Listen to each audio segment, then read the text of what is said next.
अलिफ से अनार, अलिफ मद आ से आइसक्रीम, बे से बादाम,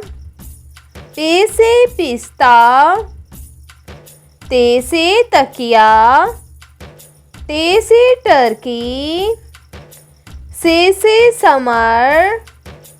जीम से जैकेट, चे से चॉकलेट, हे से हलवा,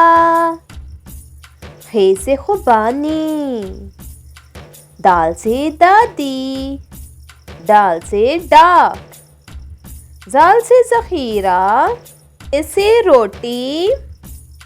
रे से कोई लफ्ज़ शुरू नहीं होता मगर ये अल्फाज बन के दरमियान में आता है, जैसे कि लड़का। से ज़राफ़ा, ये से यालबारे,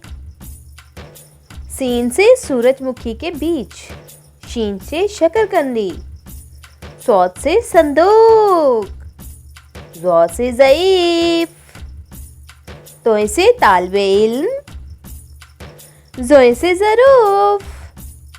आइन से उकाब, गैन से गार, फे से फाख्ता, काफ से कुल्फ़ी, काफ से कौवा, गाफ से गाय, लाम से लीमू, मीम से मूली,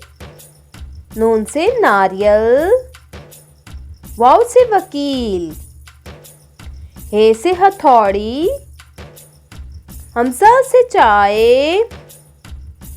छोटी ये से याक, बड़ी ये से यक्का।